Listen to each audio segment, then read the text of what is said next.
All right, welcome in everybody to Batflip Entertainment special series here.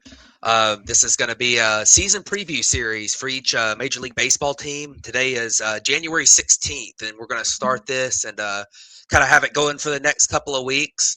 I'm Matt here today. I'm joined by Damien, and we're going to talk first about the Colorado Rockies. And just a real quick intro, we're going to go through the different additions, subtractions each team has had, the projections for their bats this year, or at least their opening day projected lineups, their projected pitching staff, what starters and relievers. We'll talk about their outlook, and we'll kind of talk a little bit about just the state of the franchise, especially in these early teams where they're not really going to be contending for the playoffs.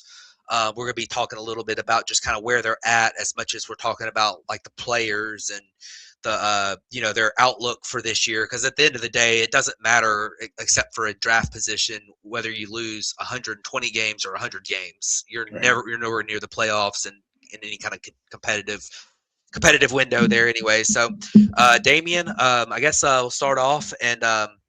Kind of get your thoughts on, you watch the Rockies a lot as a big NL West guy. Yeah.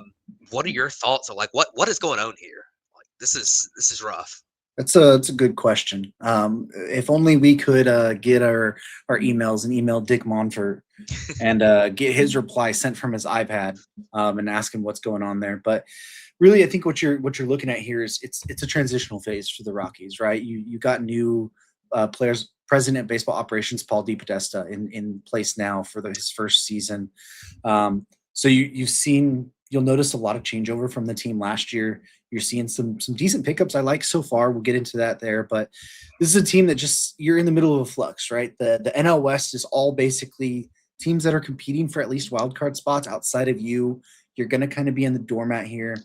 You're ushering in a new kind of era. You're going to take some time to figure out which players work there, what that don't. New philosophy here. So, the Rockies aren't going to be good probably for the few years, but it's going to be interesting to see the new regime and how they try to attack playing in such a unique ballpark with unique conditions, for sure.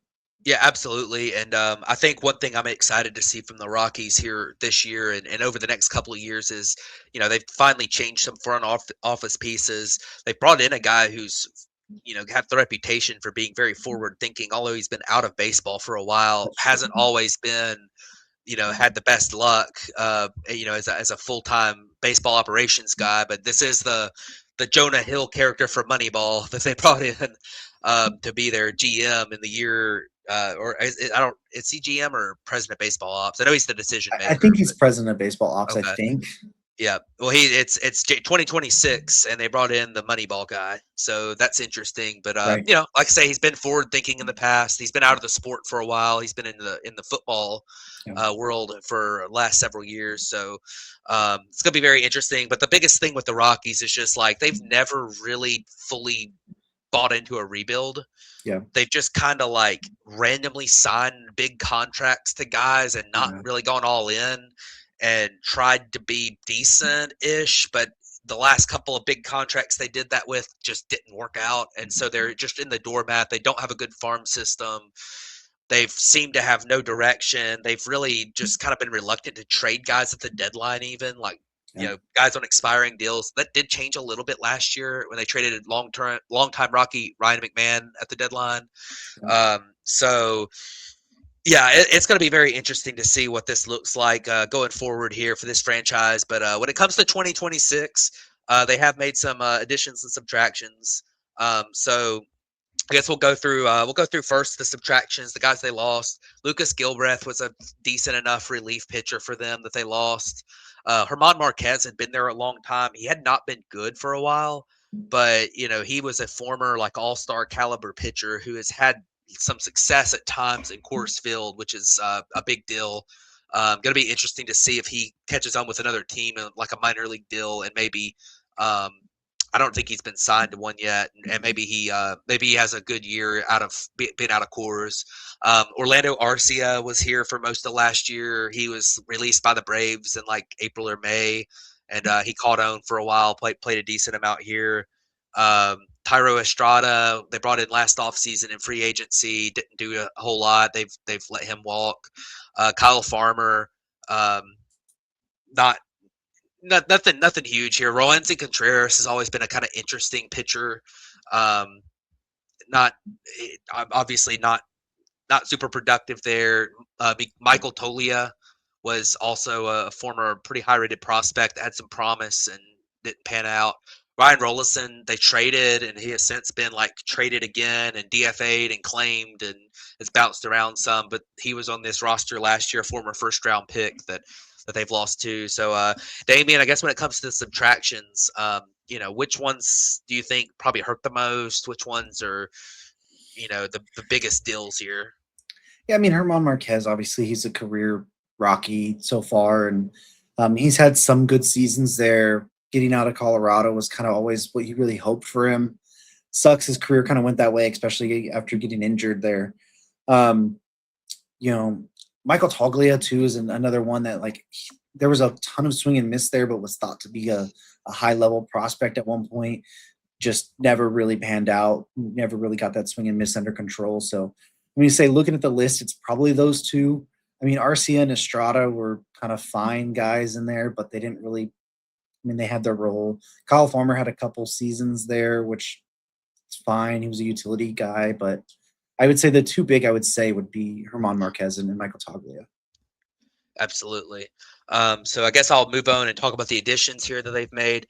Brendan Bernardino is a left-handed reliever that he showed some promise last year, had a decent year. So that's kind of an interesting pickup for them. Nicky Lopez has at times he's an elite defensive player who has at times been pretty decent. Makes a lot of contact. It'll be interesting to see if that plays up in Coors and he can be a factor here. John Brebbia's been around a long time. Been a pretty decent reliever at times. So they brought him in on a minor league deal. Keegan Thompson, they claimed off of waivers. He's had some limited success at different spots with the Cubs and didn't have a great 2025. I don't think he played last year. I think he might have been hurt. But he's he's had some level of success in the big leagues at times. But kind of the bigger three guys they brought in, Michael Lorenzen was a very interesting pickup for them. Hard thrower that throws a big sinker. He's been around a long time. He's a big time innings eater. It'll be interesting to see if he can have a good half season and maybe be a trade piece at the deadline. He's been traded a bunch in his career. Jake McCarthy they brought in from the Diamondbacks. That's a really interesting one as Jake McCarthy's got a lot of tools, a lot of speed, and an interesting profile at the plate where he doesn't strike out an awful lot. So that always plays well. And anytime you put the ball in play in Coors, it's a good thing. So that could work out well for them. And then they also brought in Willie Castro, who I'm kind of surprised he didn't catch on to a contender with some kind of as a utility type. But he's going to Colorado, and we'll see how he does there. I think there's a decent chance that he has a good year and gets moved as well. So, Damien, which one of these guys is your favorite pickup here? I know you liked a couple of them. Yeah, I think Jake McCarthy, if you're telling me to pick one, is probably my favorite. He is on par with the fastest player in baseball. He is right up there near the top of the list. Going to play an outfield position there with Brenton Doyle gives them a ton of outfield coverage. Yep. The one season, 2024, he was given 142 games to play with there. Doesn't hit a ton of power, but had 25 steals, a 110 WRC plus. 2022, 99 games, had a 116 WRC plus. Over 2 WAR in both of those seasons, 3 WAR in 2024. He's going to struggle a little bit, but I have been a fan of Jake McCarthy. So I think there, and then just under the radar, I do like Brendan Bernardino as a lefty reliever there. He's been pretty solid for the Red Sox, so going to the Rockies is a decent move. Yeah, absolutely. And while we're talking about this, I want to kind of mention that, as I said at the beginning, it is January 16th. We're starting off with some of these teams that are lower down the contender status, and but they could make some more moves here. Where there's still a lot of guys out there that haven't signed yet. Most of them, the major ones, will probably end up with a contender. So we'll get to them later after they've signed. But like I say, there's a pretty decent chance that some of this changes before it's over with. Yeah, I mean, the odds that the Rockies do anything Yeah, that dramatically change their exactly. outlook for the season is unlikely. Yep. But yeah, it is middle of January as we're Yep. starting these, so it gives us enough time throughout. Yep, absolutely. Well, let's move on and talk about their position player core here as a whole. You've got a left field. It's looking like it's going to be Jordan Beck, former, I believe he was a Tennessee guy, from one of those teams that one of those Tennessee teams that went to the College World Series, or I think it was the team that won so many games and then they got beat in the Super Regionals. But Jordan Beck is there, former first rounder. Brent Doyle in center field. He can go get it out there. Great defensive player. That's pretty much all he does. He has had a He has year potential. before. He has had a year before where he was decent at the plate. Yeah. But so he's got some form of potential. Jake McCarthy, we talked about in right field. Interesting guy. You mentioned his speed. The StatCast numbers on his bat are horrible. His bat was bad last year, but he's had success before, enough success before, and maybe in Coors that with his plate discipline, it'll play up some. You've got at first base, they've got listed as Troy Johnston. This is all via Fangraphs depth charts projections. Yeah. Troy Johnston, they claimed him on waivers from the Marlins in November. I don't know who it'll end up being. My guess is it'll probably end up being one of those guys that I've got listed as a prospect, like a Zach Veen or something, ends up playing first base.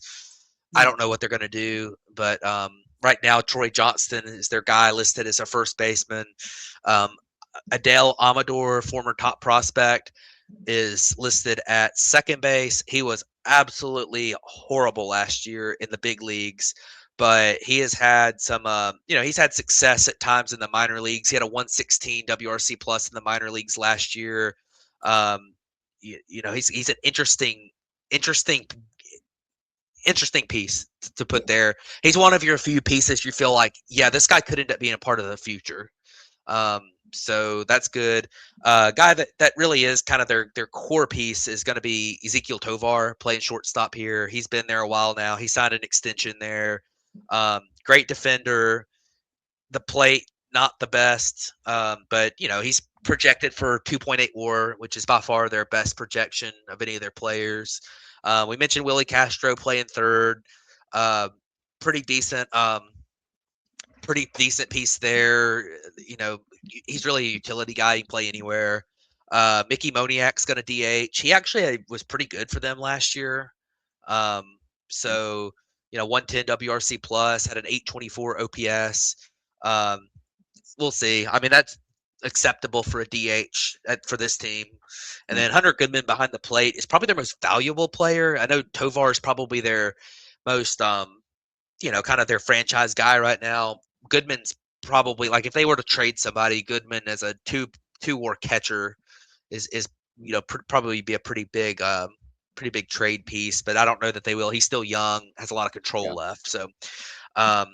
So out of the position players that we got listed, we got the bench listed up there: Fulford, Krim, Ritter. I've never heard of any of those guys until I started putting together this this projection. And then Tyler Freeman has been around a while. And he's a legit big leaguer, could be a utility guy for them, play some middle infield. So that'll be good. But Damian, who do you think out of this list of position players here, do you have anybody that you're extra high on? What do you think their strengths are? Just talk a little bit about these guys. Yeah, I mean, Hunter Goodman obviously is a guy who really broke out last year. 30-plus homers from the catcher position, very hard to do. Catches basically every day, is a pretty decent-ish defender. So I think that's a good building block for them. Ezequiel Tovar is a guy who 2 years ago hit 25-plus homers, really struggled last year dealing with some injuries, kind of zapped that power. Again, elite defensive player if he can get back to that power a little bit there. Brenton Doyle, again, is a guy who 2 years ago was 20-30, 30 or 20 homers, 30 stolen bases, Yep. one way there. I think that up the middle a little bit, if Amador can reach his prospect status, that'll be something. Um, Obviously, we talked about McCarthy before. I'm a little bit higher on him. I think playing there might help a little bit. Big ballpark too. So it's going to be very interesting. And another guy that is not listed on the Fangraphs lineups or position page that will probably get some time this year is Kyle Karros. He got a little bit of time at third base last year. Was not particularly good, but he's someone the Rockies organization has been pretty high on before. I could see him getting maybe some third base, first base time there. So it's not a ton of great outlook here, but I think they do have some pieces to be good. I think Goodman, Tovar, Doyle, and then maybe McCarthy, and that they have pieces that you can say they have some upside to them. It's not going to be great. The team itself's not going to be great offensively, but I think those pieces are probably the best what you're looking at there. Yeah, for sure. Some guys that may play a factor. You mentioned Karros. I didn't have him listed here, but prospects to know. Zach Veen. We've listed him. We listed him last year. He's still here. He's still a prospect. He only had 37 plate appearances last year. It's not good, but I mean, it is what it is. He's ranked as their 14th best prospect. Their fourth best prospect is Sterling Thompson, who's there as well as a corner outfield type in AAA. I didn't put him on the list here. Ethan Holiday, he's not going to play a factor this year most likely, but he was the number 1 prospect in the draft. He fell to number 4, but he was kind of the guy that people thought of as the top prospect. Obviously, with the MLB draft, there's a lot of like slot value concerns. The bonus pool is a big deal, so he fell to number 4. But he's there. There's a lot of people high on him. You got Rock Riggio. He's kind of an interesting guy that has been around a couple of years now. I believe he was at a Oklahoma State, if I remember properly. But he's an interesting piece for them to have.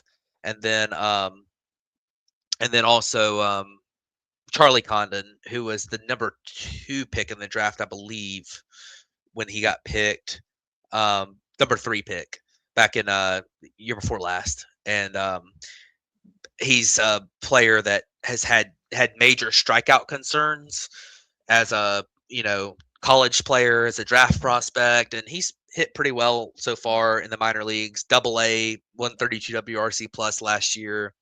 Strikeouts are still a problem, but he might be able to figure it out. The guy's got like super excellent power.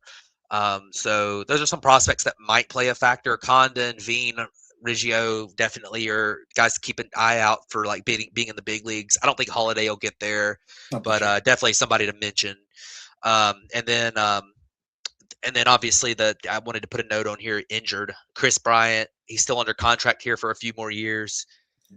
He says he's not retiring. He doesn't want to retire, but he has a chronic back issue that is like a real problem that if they get a few games out of him this year, maybe, but probably not. I mean, it's just hard to say with him. So, but he is here. So if he plays and somehow gets healthy at some point, like, he's a former MVP. So it's worth mentioning. But any thoughts on those guys, Damian, beyond what I kind of said? No, I mean, it just, it sucks to see the Chris Bryant role here. I mean, him even saying it hurts to wake up. Like, that sucks. I wish it would have gone better, but, we'll see if like Veen can come up and do something. He was a highly thought of prospect at one point, dealt with some shoulder injuries, and then has big swing and misses as well, but didn't really perform very good this year. Had a 4 WRC plus, which I don't think is very good. I didn't think that was possible. So it'll be interesting to see. I mean, prospect pedigree is there with Veen, Condon, Riggio, and Holiday. It's just Holiday obviously probably not this year, but will those guys come up and actually be able to perform? Who knows? We'll have to see. Yep. All right. Well, moving on, we can talk about Colorado Rocky pitching, which is always a fun topic here. But we'll start off with a guy who's been a pretty decent pitcher, Kyle Freeland. Last year, put up 2.5 WAR. I'm not going to tell their ERAs because it just sounds so different with them being cores. He It's had a unfair. 4.98 ERA, but that's Like how you not said you're horrible in not going to Coors. tell him and then Well, immediately I'm just told him. saying, don't. I'm not going to say the rest of them, but he really on the surface, if you just look at his ERA, he struggled. Yeah. But he was not bad last year. He's kind of one of those middle reliever. I mean, 4 starters, 4 to 5 starters, um, that puts up a lot of innings, gets a lot of ground balls, kind of fits the Rockies and what they need right now. Um, they might maybe he could be a trade target at some point. But Michael Lorenzen, we talked about a bit earlier on. He's going to be their number 2 guy. Chase Dolander is a very interesting pitcher here. Probably the highest upside out of any of their pitchers. Former first-round pick, former top 10 pick at that, out of Tennessee. And he, came up last year, didn't have a great start, but he's got really good stuff. We'll see if he can figure out how to pitch in Coors. Tanner Gordon, who apparently was a Braves draft pick, and I don't even know who that is, was he's here. They picked him up at the deadline in 2023. So he's gonna be their 4 starter. At least that's what they've got listed on Yeah. Fangraphs here. And Ryan Feltner, who's been here a couple of years, he's gonna be their 5 starter listed on Fangraphs. We got a guy down there in that bullpen that listed at Antonio Senzatella, and he could end up starting too. He's been a starter here a decent part of his career. But Damien, any thoughts on the rotation? And do you think like Dolander's probably the guy that has a chance here? Yeah, I mean, I think Freeland too. I mean, we've seen him do it before, although albeit it was 8 years ago, but he's done it before. Dolander probably has the most upside. It's very hard to develop pitchers in Colorado, and that's what you're talking about. Like, not saying the ERA is, it's very disingenuous to look at Colorado pitching staff and expect it to have very good numbers on paper. The on paper numbers are never going to look good, but you have to just kind of dive into what they're able to do there, basically. And you have to really pitch very differently there. And it's kind of hard. I think for the Rockies, a top 3 of Freeland, Lorenzen, Dolander is not bad. Yeah. It's not that bad at all. And they have a couple of their pieces, like you mentioned. Senzatella's had a little bit of success there before, hasn't been good recently. But potential to maybe bounce back and find it. But I mean, I don't think was it Tanner Gordon? I don't think he's very good. Ryan Feltner was someone who they thought to be pretty high on at one point. He's not been very good either, there or on the road. But I mean, Freeland, Dolander, and then obviously the veteran in Lorenzen are kind of the 3 that you look at as like, well, those guys are probably going to give us the best opportunity to win their games. Yeah. And looking at their bullpen, there's not a ton to write home about here. Victor Vodnik was their closer last year. He's going to be in that same spot, it looks like, to start this year. He's okay. He had a pretty good year last year in the bullpen. Had a 3.02 ERA, which is really good for Coors. But projections have him at 0.4 WAR. Jimmy Herget had a great year last year. Yeah. He actually put up over 1 WAR, which is really, really good for a reliever. He's fine. He's gonna be one of their setup guys. Juan Mejia is there. He's fine. Halverson has had some time as a closer as well. Actually, I think he might have led their team in saves last year, but he was pretty rough. So Brennan Bernardino, we talked about a little bit earlier.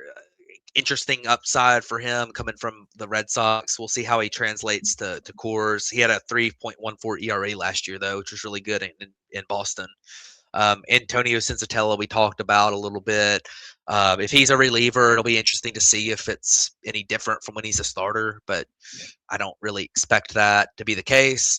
RJ Petit is a Rule 5 pick, so I really don't know anything about him. And then Keegan Thompson's here. It's exciting for me as an Auburn guy. He pitched for Auburn when I was in school there. But he's he's had some flashes of success with the Cubs a few years ago, but he just hasn't really been able to stay healthy. And we'll see if maybe he can get healthy and have a good half season here. But any of these bullpen arms you want to shout out? Yeah, Seth Halverson is a guy who a very live throwing arm there. Struggles to command it at times, but he's very good when he's on. Vodnik, Herget, they had good seasons. Bernardino, someone I mentioned earlier, I think will be pretty solid. And then I'm interested to see if Keegan Thompson can bounce back and be good. He's had like pretty solid seasons as part of the Cubs bullpen there. So the only thing is it's not really a ground ball pitcher, and going to Coors is not the best place for that. But I hope he's able to bounce back and be a solid piece. Like I think that the bullpen has more pieces that you can kind of be interested in than the rotation at the moment. I think there's 4 to 5 guys that I'd look at and be like, that's an interesting guy in there. With Thompson, Bernardino, Halverson, Herget, Vodnik, I think those guys are pretty solid.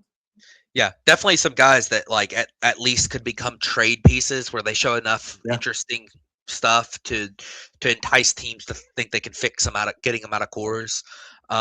So that would be interesting if that happens. One last little note here on the pitching staff for the Rockies. They don't have a single player based on 2026 Fangraph projections that's projected to have a strikeout per inning or better, which is pretty hard to believe in this day and age, even at Coors, that they don't have anybody. I bet somebody ends up being that, but it kind of shows the state that this pitching staff is in right now, where even though the pitching staff in Coors is never going to put up good traditional numbers, like this pitching staff is especially bad. And then kind of mentioning the prospects here, Brown, Palmquist, both were in the big leagues last year a little bit, kind of got shelled. And then Brody Brecht was a very high draft pick for them. He was like one of the competitive balance picks in the first round last year. Really hard thrower. He's interesting. Tons of strikeouts in the minor leagues last year. In his 55 innings and in low A, he had 14.15 strikeouts per 9, but he does struggle with walks. I think he'll if he's a starter, it'll take him some time. If he gets moved over to being a reliever, I think he could move really fast and maybe play a factor this year. But it's gonna be interesting to see what happens with Brody Brecht and his development. But any thoughts on the prospects? Brown and Palmquist are not very good, in my opinion. That's their highest rated pitching prospects that are close to the big leagues. That's kind of why I listed them here. But it does show the state that this system's in. Yeah, Palmquist got shelled a lot last year. Brecht is someone who I do think has potential, but he's only at low A last year. Yeah. That'd be a massive rise. Especially as a college arm. Yeah, I think he has the stuff. It's just, can he control it? I don't know, but I mean, potentially. I wouldn't. The way this pitching staff is, I throw him out there and just see what he's able to do at this moment. Like, he's 23. I don't know how much more development you're really going to get from it. Like, I think just at some point you're just going to have to put him out there and see what it is, but it's probably a year away. So kind of what I'm looking at. Yeah, absolutely. I guess we'll move on. And the last thing we'll do here is just talk about the outlook for this team. Their over-under win total is 54.5. And that sounds really, really low. And it is really, really low. But that would be a pretty big improvement from last year if they win 54 games. I believe last year they won 45. Is that 43. correct? 43. They won 43 games last year. So do you think that they made enough improvements to get to more than 54 wins? I don't think more than 54. I don't either. Like, I think maybe you could talk yourself into a 50. Yeah. They were 43 last year, 50 this year. I mean, they did add some guys, like I said, McCarthy and Willie Castro. If you get Lorenzen, if you get some bounce backs from Tovar and Brenton Doyle, then but I mean, the thing you also have to think about is the division they play in. You're going to be going against the Dodgers, you're going against the Padres, you're going against the Diamondbacks, and you're going against the Giants. All 4 of those teams are going to be potential wild card teams. Obviously you expect the Dodgers most likely run away with the division, but you're talking about 4 teams at least in the playoff contention race. That's going to be very hard when you got to play those teams multiple times. I say multiple times, but in your division there. So I'm going to take the under on 54. if it was at like Yeah. 50.5, I think you're at a much more Yeah, I think so like too. reasonable. You can have a conversation there, but I think you're under at 54.5. Yeah, I agree. And you made a good point about the division being what it is. It makes it more difficult for them. Yeah. Their odds to make the postseason are plus 3,500. Their odds to win to win the NL West are plus 20,000, and their odds to win the World Series are plus 50,000. They have no chance. Yeah. This is a team that is hopeful to be picking high in the draft. Don't think they can pick in the top 10, can they? I'm not sure with all that with Yeah, the lottery rules and stuff. and the CBA will be Yeah. changing soon, so I don't know how exactly that's going to work. But hopefully they have some development from some of these young guys like Adele Amador and maybe one of these like Jake McCarthy or Willie Castro trade signings additions turns into something. They can have a breakout from Chase Stolander maybe, and then have some pieces for the future and some valuable pieces to trade. Right. Here to kind of boost this farm system up a little bit. But any final thoughts on the Colorado Rockies? No, I do want to make a point that just so people see, if you're not looking at the bottom there, these odds are via DraftKings at Yes, the yes. moment. So if you have a different one that you make bets on, they're not the same. Yeah. We're sorry. No, I think what we said, just like the Rockies are in a transitional phase. They're not going to be good probably for a few years. And you just have to hope that Paul Depodesta comes in and does not bring the ways of his previous situation with the Cleveland Browns of running it Yeah. over to baseball side. And they've shown at times, like Dick Monfort does give them some money to work with at times. It was not spent wisely before. They still have a few years on that Bryant contract, but hopefully you just see a shift in the team's philosophies and you see a direction, a clear direction for them, because Yeah. we said it last year and we'll say it again. The Rocky fans, they support this team even when it's really bad. Yeah. They show up. They show up. They fight it out. The games are fun because sometimes it's 15-14. Yeah. Great ballpark. Great ballpark, great views, great everything. Like I hope that the Rockies can build a better team for this fan base. And when you get Rocktober, it's fun. We're not going to see it for a few years at least, but I hope that they show a direction starting the 2026 season. Yeah, for sure. All right. Well, I guess I'll wrap us up here. Appreciate everybody for tuning in. Like, subscribe, comment. We usually respond to comments in there and we see them. So hopefully, thanks for supporting us and watching us. So we'll catch you on the next one. I don't know which one the next one will be. Probably the Washington Nationals. So, but that'll be coming soon. So keep tuning in and watching us, and we appreciate everybody. So, Later. all right, thanks, guys.